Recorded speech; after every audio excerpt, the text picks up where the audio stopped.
I want to welcome everybody in the State of Michigan podcast, whether you're listening on YouTube, Anchor, Spotify. I want to welcome you all in. I'm here with Jaron. How are you doing? I'm doing fantastic. Got my shades on in the nighttime, and I'm ready to talk about some sports. I'm glad you're ready to talk about sports because a lot has gone down since our last podcast. The NBA draft, Michigan State continues to heat up in recruiting, and the Tigers and Spencer Torkelson continues to go downhill. So Uh, the curse continues on the Race pod. continues. So to break it down for everybody, first off, we're going to touch on the Michigan State recruiting to start. If you're listening on the podcast, since we can't really break it down, we're going to start off with Michigan State recruiting. We're going to move into the Tigers and the Pistons draft, the meat of the bunch, and then we'll end it off with the Pistons draft since we already touched a lot on Azar Thompson last podcast. If you Mhm. want to hear more in depth about him, definitely go to the last podcast. We spent a lot of time talking about him, but today we'll touch on him a little bit again and then also talk about the guy we didn't project to be a Piston, and that is Marcus Sasser. So we're going to get into all the meat today, and I'm excited to get into this. Do it. Start off Michigan State. They get three more 3 stars. They get DB, Sierra Torrance, then two more offensive linemen, the Lunis. I don't even know how to say their names. Luniski twins. I'm gonna just say Charlton Mercer. That's easier for me. But then the big one is Anthony Carey, running back, 4-star. And I quote when I say this: "Time to recruit the ones." So recruiting is heating up in East Lansing. Michigan fans have been a little quiet. Um, Quiet. Easy a now. little bit quiet Not lately, quiet ever at since all. they were roasting us for the bad start to the recruiting trail. But the truth is, recruitments don't matter till the fall. So, give me Oh, some of your thoughts about the recent heat up in East Lansing, and do you think this momentum is something to be built upon? well, I'd love to talk about it. First, a little forward for me. Just a little brief thing on Michigan. They also got a four-star edge, I believe it was yesterday, in Dominic Nichols. So that's just a little tidbit adding to their fantastic recruiting class. But we're gonna go down a little Their bit down number the list. 2 recruiting class, according to Yes, 247 sir. Sports. Yes. Uh, we're gonna go down the list a little bit, talk about the Spartans. Definitely a trend in the right direction because where it was which I think most Spartan fans can agree with, was pretty bad. But it's all about player development, and I think they got a lot of guys that you get guys that love programs. You can get guys that can buy into, and especially in college, buy into the philosophies that they teach. We'll see whether it turns out. But like you said, these recruitments, you never know. Even with Michigan's recruits, you don't know because the season happens, things change, some bags get Injuries slipped in people's ways. happen. Yep. And then some of these recruits, you hear it all the time. I'm trying to think of the word that I want, but there are recruits that are just naturally talented and don't put in the work, and then there's recruits that, they're 4 stars, but they are gonna, kill it. They're gonna work hard for what they want. Like Chase Winovich, he's a great guy. He was a walk on at one point, I believe, Oh yeah, great and story. an absolute stud at Michigan. Recruiting, it's fun to follow when your program's doing really good, but really at the end of the day, it doesn't change anything. Like TCU, for example, a lot of those guys were former 3-star recruits. They weren't big recruits, and we just Hmm. saw them in a championship. And now all of a sudden, that school is recruiting very well, and that's also the thing. Like recruiting to me is it's kind of like the draft where you're searching for the talented high star players, but you're also looking for the ones with a lot of work ethic. So Hmm. we don't know necessarily, like when we see a 5-star, oh, we're excited, but only the coaches who spent time recruiting him and like doing their due diligence on him knows what kind of 5-star recruit that kid is. Yeah. Um, but also in college, oftentimes you'll see the talent just override the work ethic. I mean, we've heard. reports throughout the year. NFL draft, the Georgia Jalen Carter. We've heard a lot that he has that 5-star mentality, and not necessarily uh, not exactly. I said not ethically. I think Not ethically. not Okay. exactly the lunch pail packing work ethic that Detroit fans love to talk about and Michigan fans in general love to talk about. But despite not having that, just because of his talent alone, he was still a dog in college. So Yeah. there's five stars can still be a dog with little work ethic. I also believe like when you're that talented, you're not just born that talented. You lose the love for the game somewhere along the road, and I think it has to do with I guess what stage you lost your love for it. Do you Mhm. lose the love, when you get into college, or maybe for Jalen Carter, maybe he lost the love, you know, midway, three-fourths through college kind of thing, where, Yeah. he had that talent because he did still work very hard for a very long time, and maybe now it's taking a wane on him. But I don't at the same time, it's like you can only take so much from it because we still haven't even seen him in the NFL. You don't know what's true and what's not because once again, we're not in the rooms like all these other people. Yeah, and I think what you got to really understand is with recruiting classes and with a bunch of recruits is you can't be mad about 3 stars and just want 4 or 5 stars. 'Cause like we talk about the work ethic. Some of these 3 stars, if you And develop them leadership. correctly, yeah, some of these 3 stars, if you develop them correctly within programs, they can become staples for your team. I mean, I even bring it back to my own team, Michigan. Hassan Haskins, he was a 3 star running back, and he became a real staple for that Michigan offense in 2021. And even in years past, you saw the work he put in. He never quit during any of the games. Just a hardworking player, and he really became an icon in Michigan history. So Four guys TDs like versus that, OSU. 5, Five yeah, TDs versus 5 OSU. features always you. I mean, that's your Florida Kenneth Walker, man. instant. Uh, Michigan I knows hate that about day. that.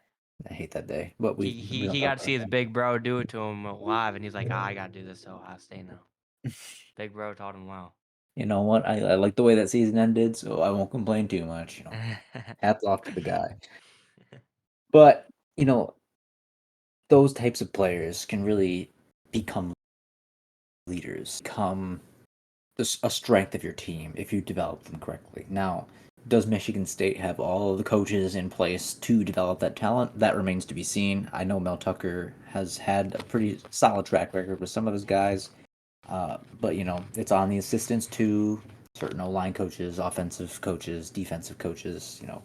Sparty fans, they love Hazelton over there. He's probably the best defensive the world's ever seen, and we'll just. But Yeah, that's a as an different story. opponent. As an opponent. But yeah, no, it's definitely up to the coaching staff to also do their part. And that goes from position coaches to the top. Mhm. But we'll see, and we'll see more come fall. Right now, I like to focus on the new recruiting class, and then we'll move on to the 2024 recruiting class and pay more attention to Yes. that as the winter comes along. But when David Stone, commits here in a month to Michigan So, State, so we'll definitely be talking about it oh on my the pod. So stay tuned for that. I know Nick Marsh is also about to make a commitment. So when he makes his commitment to Michigan State, I mean, just be ready. Just be ready. But that being said, that was our quick tidbit on Michigan State recruiting and just recruiting Mhm. in general. Just a quick update to end that off is Michigan State, according to 247 Sports, where I'm looking right now, um, their recruiting class jumped. Michigan State's recruiting class jumped up to 53. It was 49 for a second. This says they changed the 2 4 stars to 3 stars. I don't know if there's just a bug going on because I know Jaron said his shows that they're still 4 stars. So Yeah. it's somewhere in that range. And then Michigan, their recruiting class right now is sitting at number 2, right behind Georgia. So that's not looking too bad for them either. I really like my recruiting class. I like how it's going, No, but we'll see. it's definitely going well for Michigan right now. And it's very impressive with all the rumors that swirl Harbaugh every year. Oh So, my gosh, yeah, no uh, one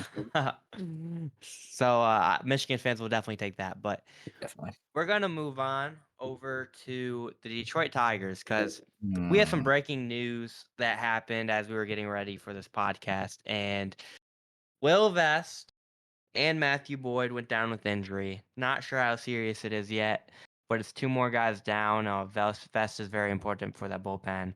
mm-hmm. Matthew Boyd, he's in. It's like one of those things. It's like, okay, how big of a loss is it?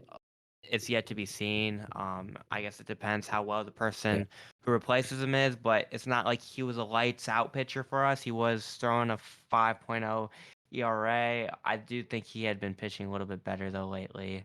yeah, Um, it definitely but sucks.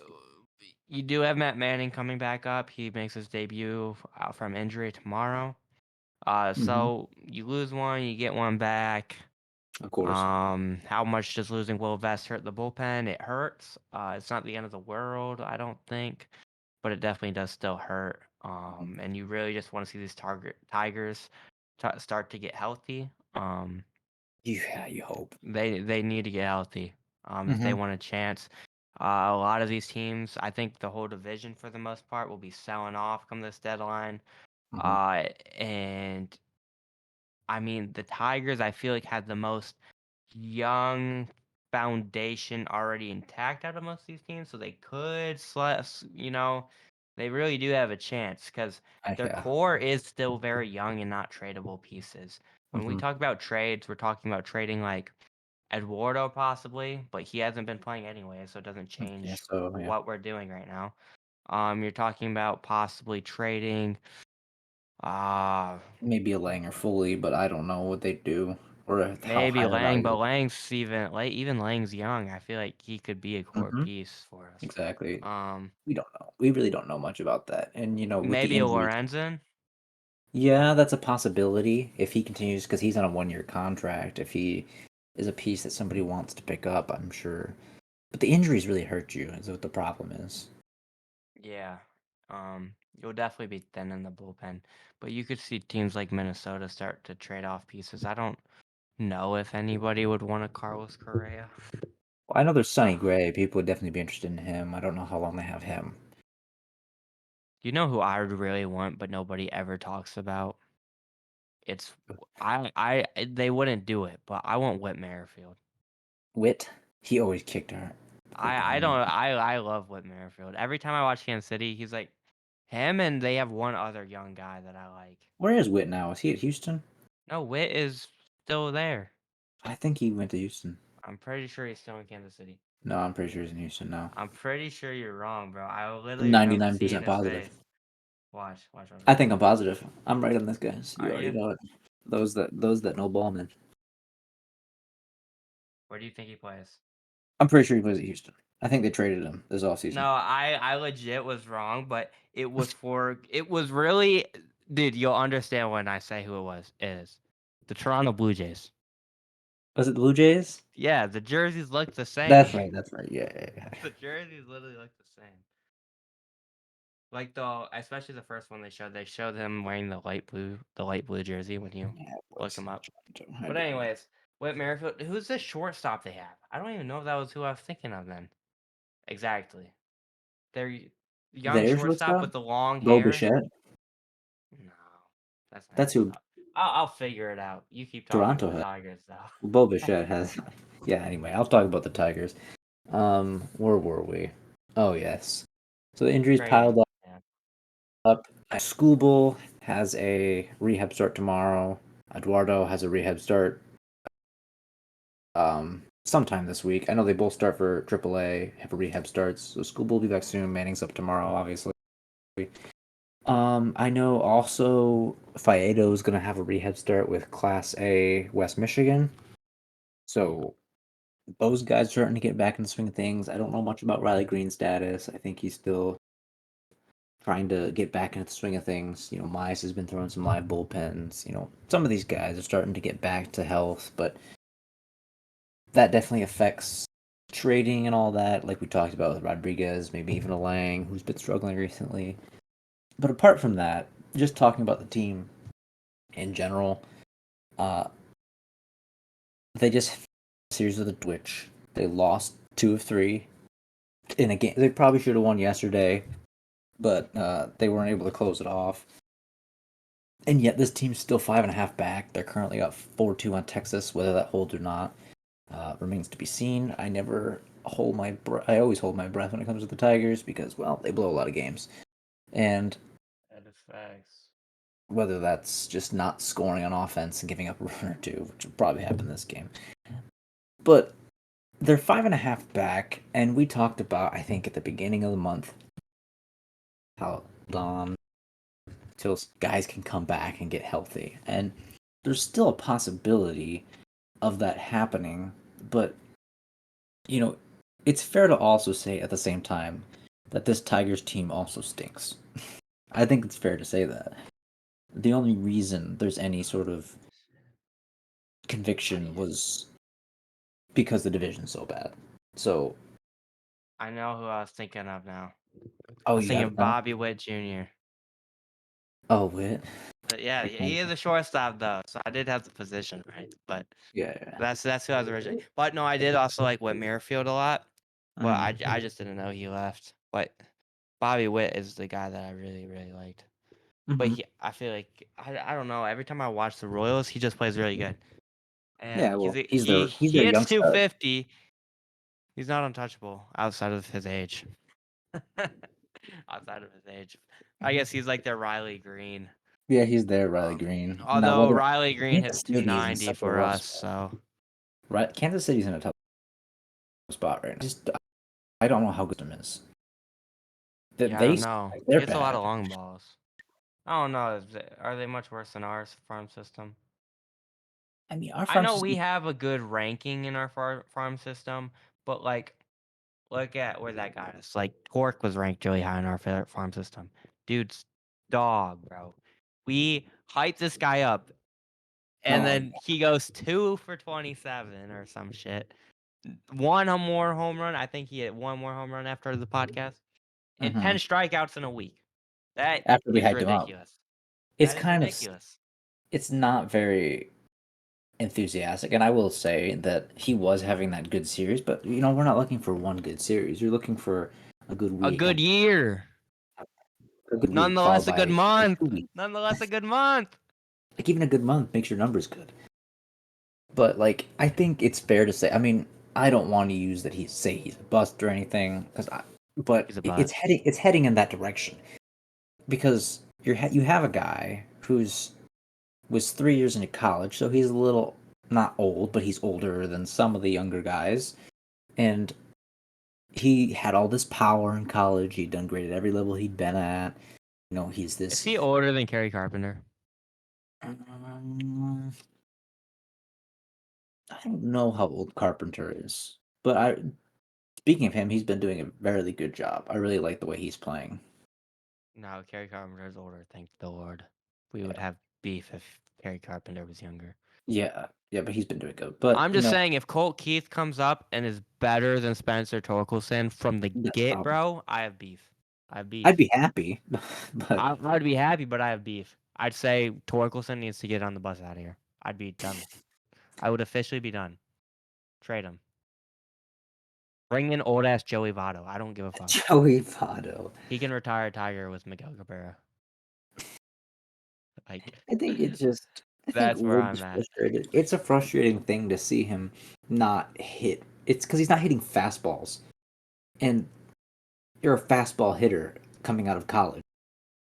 That's why he was going to go 1-1. And not to say that that's going to make you automatically good, but the expectation was this, and we haven't even seen a little bit of that. We've seen a glimpse in a game, or maybe even at best a series, but he hits the ball hard, but when you're not getting hits, that doesn't matter. You want to find gaps. You want to find. I mean, when I watch baseball, and if my. Wait. Did you just say he hit it? He hits the ball hard. Yeah, I mean, when he want. Not this He week. also, yeah, this week he wasn't hitting the ball. He was striking out. And that's the He couldn't concerning even thing. find the ball. That's the more And concerning thing. my biggest thing, like my biggest beef, honestly, is all the people who say he hits the ball hard. And Yes, statistically, he hits the ball hard. But he hits the ball hard because he has this ugly ass swing that's like an uppercut, bro. So he either freaking nails the ball because like he's like his swing is just so tight. That's all I can really say. I don't know how to Mhm. describe it, but he either nails it or he's missing it. Like there's no in between. His swing isn't loose and fluent. It's just like a stick.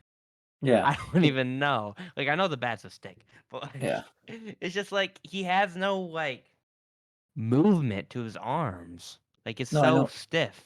No, I know what you're saying, and for those listening or watching or whatever you're doing, I'd look at Riley Green's swing and then look at Torkelson's swing. It's night and day. Like you look at Riley Green's swing, and it's a very free, fluid swing, and it's very keen to him, yes, but you look at it and you're like, wow, it's just special swing because it's very fluid. He can get to the top of the zone, he can get balls at the bottom of the zone. It feels like Torkelson, his biggest weakness is balls high. So if you go upper, middle upper, he either pops it up, fouls it off, and it's he's also not seeing the ball clearly. Like, yes, he's seeing strike zone maybe in certain circumstances, but he's not getting on top of the fastball. He's not connecting with it like he should, and that's a problem. If you can't hit the fastball, you sure as hell ain't hitting curveballs and sliders in the pros, and you're gonna have a really tough time. And he needs to figure that out, or else it's going to go down. Someone might be able to pull this up on me, but I'm gonna say it anyways. Go Sure. back and like look at Torkelson's like home run that went to like left center field. That's the one I'm pretty confident in.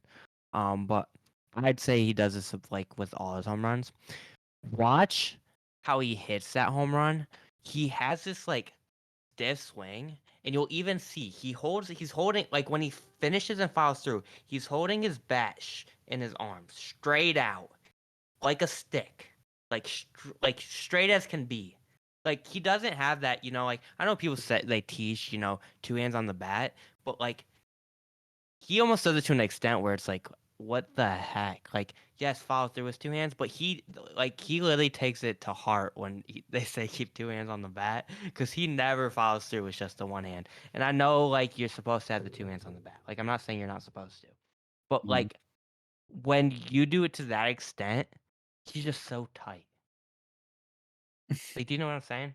Like his swing literally follows through and it swings back right to the middle, and his Yeah. arms are out like a stick because he's so tight and he doesn't open up whatsoever. And I know you don't want to open up. I'm not saying you want to open up your hips because you Mhm. want to like you want Get your fluid hips to through the go through the ball. ball Mhm. and stuff.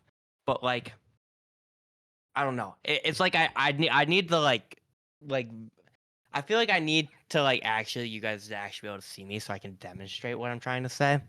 But the best way I can say is he's so stiff that when he follows through, his body brings him right back to like home plate, and his arms are like sticking his bat straight out. Yeah, I know Like what you're saying. It's just yeah, it's the way he swings, and I don't know the if motion is just so tight. He needs to loosen up. and maybe it's small fixes like that that sometimes completely change a player. And because you even look at what Zach Short did this year, he was talking about it, how he completely changed the mechanics of his swing, and now he's hitting for I think he has like 4 homers, and he was not a home run hitter, and he's hitting a lot better here in the pros than he ever had. So sometimes small mechanics change things, but you know it's frustrating. We take our aggression out on him because he's a player that had a lot of expectations coming in, and you just want to see him take that jump. And we just have not seen that jump. We've seen a lot of the same things we saw that we had him sent down a year ago, and that's a problem. But in positive news, I guess Kerry Carpenter's doing good. We know Green was doing well. He was taking strides to be good. Badu, before he got hurt, was starting to do a little bit better. We might Um, have got another diamond in the rough in Colt Keith. We'll know by the end of the year. True. Overall, this season's been very positive. I'm not mad about this season to be honest. No, I'm just upset at Torque. and I think that's and fair. and some of the starting pitching, but But we even haven't seen a lot of our starting them, pitching. exactly, they've been So hurt again, that's and the why same I'm thing as not last year. it's just disappointing to see guys like Wentz take a step back from what they were last year. and Bo Brisky we haven't seen too much of, because he was hurt. if at And all.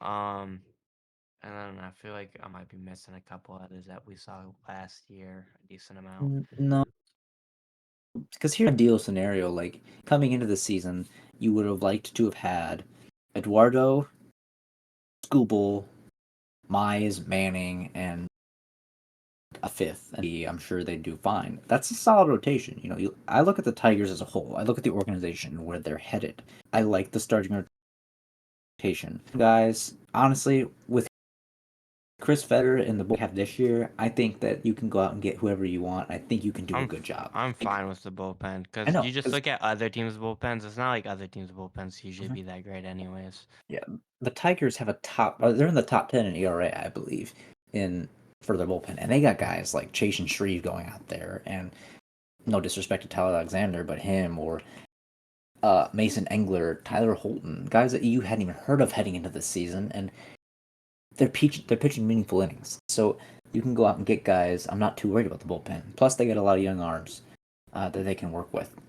So the starting pitching should be in solid. The bullpen, I'm not worried about, especially that are here. And then at that point, it's just can you create a lineup? Because you're not going to have Miggy next year. That's going to create a lot on the books. Who do you go and get in the offseason? Carpenter continues to progress. Green continues to progress. Uh, we'll see what Cole's in AAA. That could be a huge factor heading into next year. Who am I missing? We'll see what some of the outfielders do. Badu, um, Scope will be gone, so you'll have some replacements there. But some young guys are coming, and the Tigers have a very young core. And if you mix that in with a couple power hitters that you can go and get, it can become a good team because you saw it before June in May, the type of team that they could be. Now, it just depends entirely on who they go get, how they get them, and how they fit. But they have something there. They just need, I think, a couple more pieces to complete a decent offensive lineup. And to end this section off, we just want to bring up, we brought up Colt Keith is coming up, and just recap what he did in the Double A. He hit 325 as of his call up, 325 batting average, 14 home runs. So he's displayed some power. He's hit with very good average. And I look at these numbers and I'm like, man, if we can have another bat like Riley Green hitting, 280 plus, with some power, uh, that is going to be dangerous. So I'm really just excited to see this guy get on the field today. I mean, this year really in general was just about figuring out what the Tigers had and what we are Mm-hmm. still building with. As Scott Harris's first season with the Tigers, he was really just trying to figure out what he had to deal with. Yep. And I think more moves will be made this offseason than we saw this last year. Agreed. So I'm just excited for more young pieces to display what they have. So I'm excited to see Matt Manning when he comes back, see what he has, because we're really yet to see what Matt Manning has. We have a Yeah. small sample of them. I don't know if you guys remember Mize and Scooble, but Scooble kind of started off hot and then had a rough stretch. Mize Yeah. started off really slow, then he's progressed very well. And it's with his time. So you know, sample size is small on Manning, had his, ups and downs. But I don't think that's, you know, that doesn't really tell us what he's gonna be. We need way bigger sample size on Manning to know whether he's a one pitcher or a three pitcher or an end of the guy rotation pitcher. Yeah. So this year is really just figuring out what we got pitching. So we need these guys to get healthy.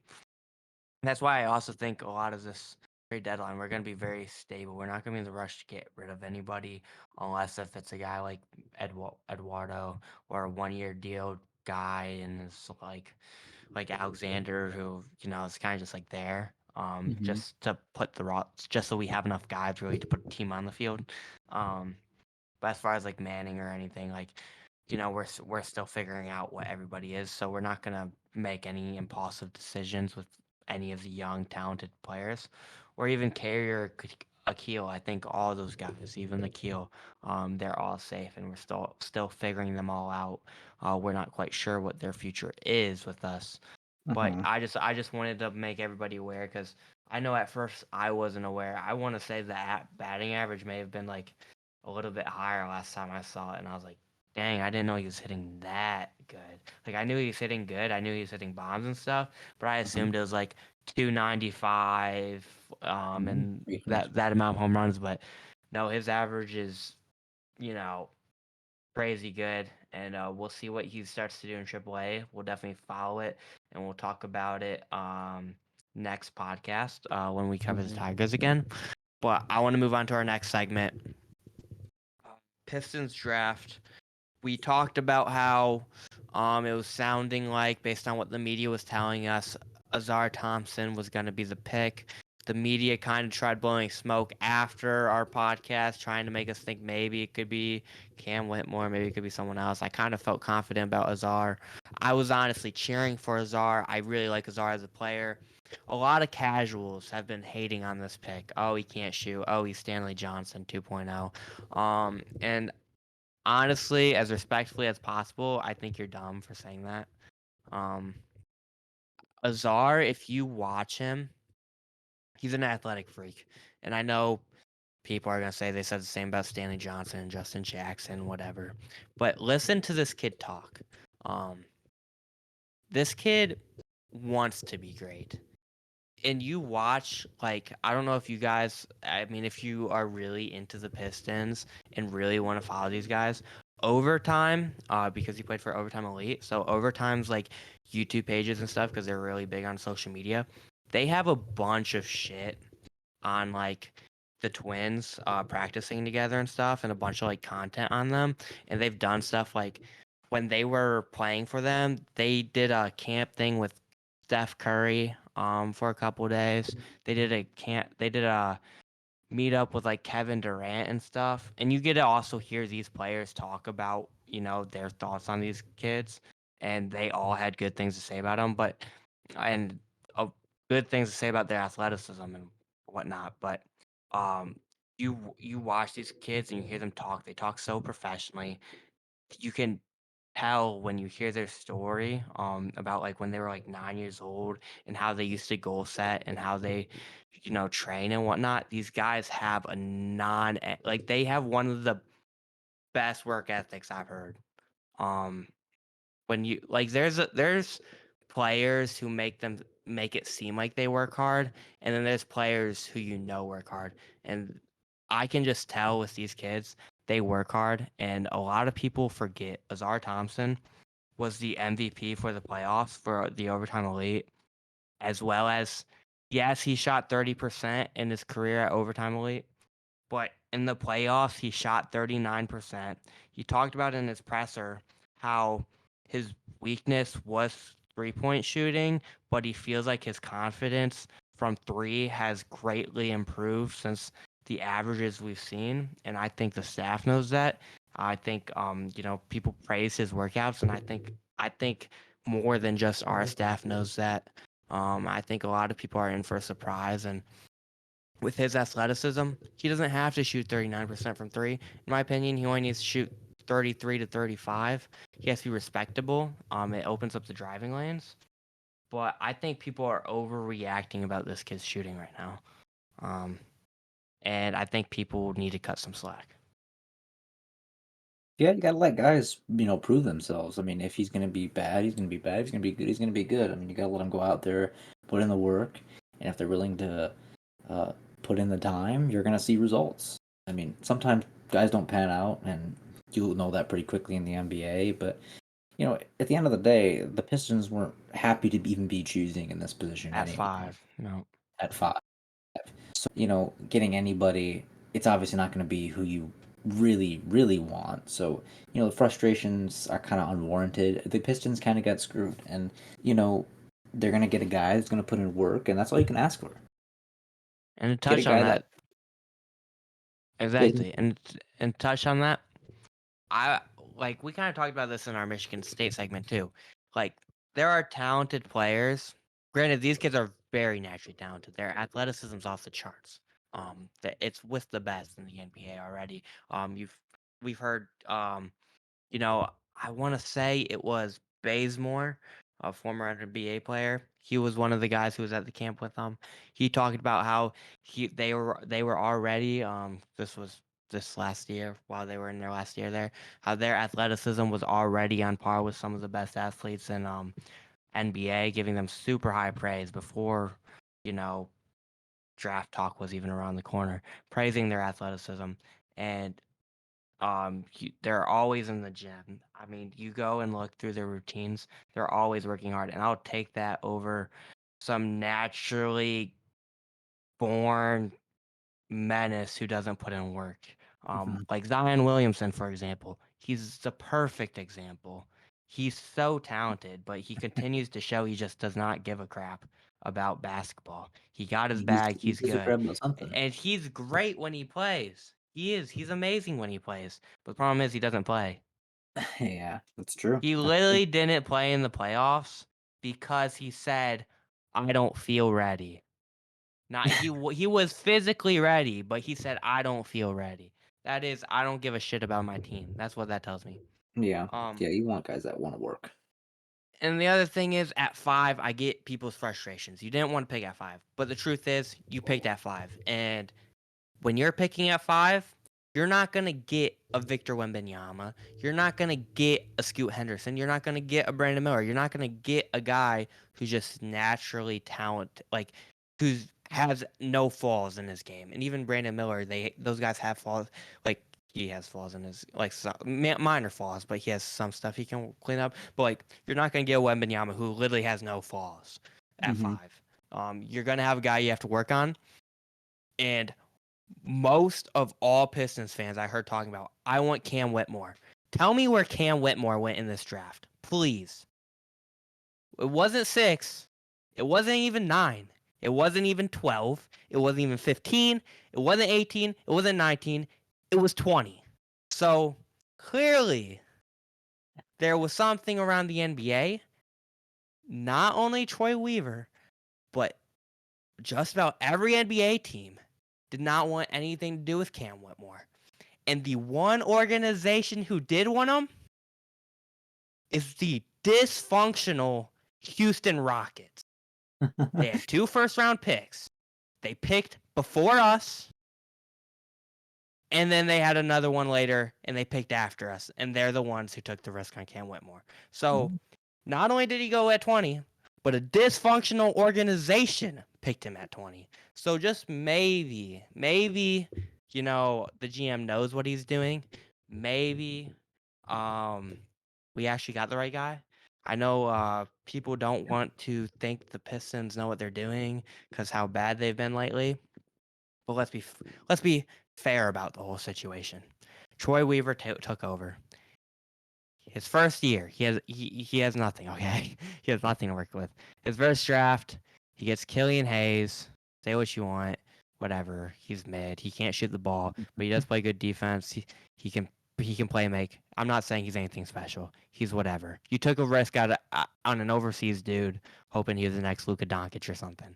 You know, it didn't work out, but he's still on the team. He's still being productive off the bench. We'll still see. We'll see what year 4 brings for him. It's a contract year. We'll see what happens. But in that draft, you also landed Isaiah Stewart and Sadiq Bey. Sadiq Bey ended up being very nice for us. We were a little upset that we traded him. We'll see what happens with James Wiseman. We only got like half a season out like from him because it was a trade deadline deal, and so we're still seeing what we're planning on doing with him. So it's too early to say what's happening there. But then you got Isaiah Stewart. Overall, not a terrible first draft. It was kind of whatever. It was. I'll say it's mid. I'll say C plus, whatever. But then next draft, you get Cade Cunningham. Okay, you get Cade Cunningham, and then you get some overseas dude in the second round.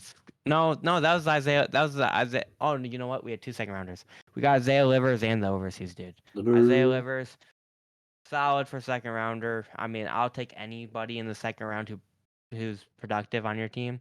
In the NBA. Overseas kid, we'll see. He is still on the roster. He'll be playing in the summer league. So we'll get another look at him, see how he's progressing. And then you got Cade freaking Cunningham. So, and then you, and then we're gonna get mad. All right, we're gonna get mad when we suck for Cade Cunningham's first year, even though he's a rookie. But it's all right because then we land Jaden Ivey. People are still hopeful about the organization at this point. We're like, we got Cade, we got Ivy. This is a dynamic duo. We were talking about Mhm. play-in last year, and then all of a sudden, like, Cade Cunningham doesn't play at all last year. He plays like 10 games, and all of a sudden, we act like it's the end of the world. Like, this team's complete dog shit. But like, you literally lost a dude. Like, the dude who wasn't playing is a dude that's gonna average like 27 and 7. You lost that kind of impact, and we're gonna flip shit. Like, absolutely. Like, we don't know what the hell we're doing. We had a rookie in Ivy leading this team, and Ivy's not even Cade Cunningham. So why would we expect a better year when it was Ivy running the squad over Cade running the squad as a rookie? You should have expected the same result, and we got the same result. We picked 5 both years. So, and we benched half the team by the midway point. It really wasn't a big deal. Um, so now you're finally gonna have Cade back. You're gonna have Ivy back. Azar. I get so tripped up by the S. But Lazar. Azar, he he's the a lot of people are saying he is and I truly believe this. He's the best defender in this draft. As far as guards and forwards go. So the defense that was terrible, that backcourt defense that was absolutely terrible last year is going to be improved a lot, especially when we get into Marcus Sasser coming off the bench. He's a dog sniper from 3.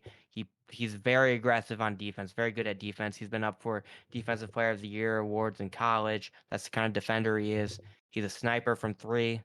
Um, and his threes in college, they weren't always next to that 3-point line. He would pull up from deep, from NBA type range, and he'd knock them down. So he has range. Flaw on him, of course, is he is only like 6'1", so he's a little short. And since he's not necessarily seen as a playmaker, he's not a passer like Killian Hayes.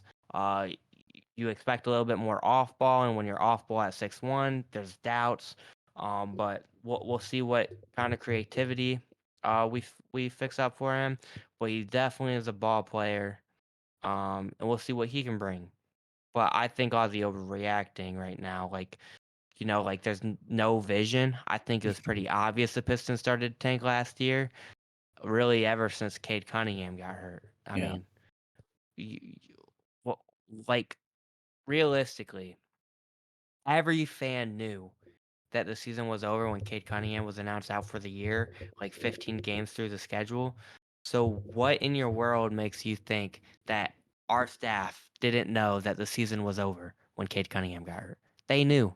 They were completely ready to just, you know, blow up ship. So, I just think people are overreacting. I think people need to trust the process. And Azar Thompson's a dude. Despite the recent criticism, he continues to embrace Detroit. Just listen to his press conferences. He seems excited to be here. He said himself this was one of the places that he wanted to be. I mean, I don't exactly quote exactly, but he said something along the lines of, "This is definitely one of the places I want to be." He said, "I don't want to say too much. I don't know if I'm allowed to say too much, but this was definitely one of the places I want to be." I think that has to do with a private conversation, um, with you know one of Oh the yeah. top. So I think that he was trying to say something, but he wasn't sure at the moment if he could say it, so he kind of just left it at that. Probably the smart thing, because you never know. Yeah, but no, he's definitely excited to be here, and you can already tell. He went to the Tigers game the other day. He's embracing it, and I'm excited. I'm excited to see this kid on the court, and not just because we share initials and the same last name, but I mean, I It's the am only legit reason. excited for It's this the kid. only reason you're excited. Let's be I honest. know. I don't have to buy a I don't have to buy a customized Pistons jersey anymore. There you go, dude. I You mean, just be like, it's me. exactly. At the A on the back, A. Hey, Legit Thompson. people are gonna be like, "Yeah, where you get that customized jersey?" Nah, bro. Like, nah, I play for the team. For sure. That's the first joke that came out of my dad's mouth. He's like, "I just saw the Pistons drafted you. I seen A. Thompson." There you go, dude. I'm proud of you. We got an NBA player amongst us now. Get some real Real clout inside for the information. podcast, bro. Get some inside information. But no, I am definitely excited for the squad. I think there's good things to come this year. I think they should be competing for their play-in spot, and I think over time, fans will start to cool down uh, on just on just overreacting. Because the truth is, even if he's he's not like he doesn't become that elite star like I think he's capable of being because he has that athleticism that I talked about. And if he can get a 3-point shot, then like he becomes really, really dangerous on both sides of the ball. But even if he's not completely that, um, your core is Cade and Jaden. The shooting responsibilities is not just on Azar. You drafted Cade. He was supposed to be a good 3-point shooter. He's working on it a lot this offseason.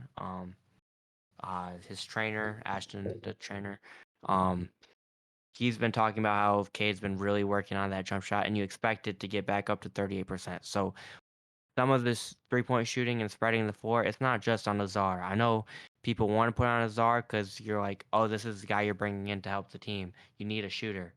But no, it's on Azar to get better at spreading the floor. It's on K to get better at spreading the floor. It's on Jaden Ivey to get better at spreading the floor. And free agency hasn't even hit yet. You're gonna sign some shooters. We're talking about signing Cam Johnson. He's a high 30% 3-point shooter. Um, we'll see who else maybe comes on our radar. But it's not just on Azar to figure out how to spread the floor. So I think Pistons fans, they needed to take a step back a little bit. And I think they slowly have been cooling down a little bit, and they're becoming more open because I think people react. They wanted Whitmore because I watched Whitmore in college, but it's not. At the end of the day, it's not about who you watched and who you're familiar with. It's about who's the best player and who's going to put in the work. And I think the Pistons got it in this kid. Yeah, definitely. That guy got a player for sure. That being said, though, I do want to end this podcast off by thanking everybody for tuning in, especially if you made it this far into this podcast. You are a very Yeah, special human being. We love you over here at the State of Michigan we podcast. do. We do. Make sure you guys subscribe to the YouTube channel if you're watching on YouTube and leave a like. If you're watching on our podcast, make sure you guys leave a review wherever you're listening to this podcast. And thank you guys for tuning in.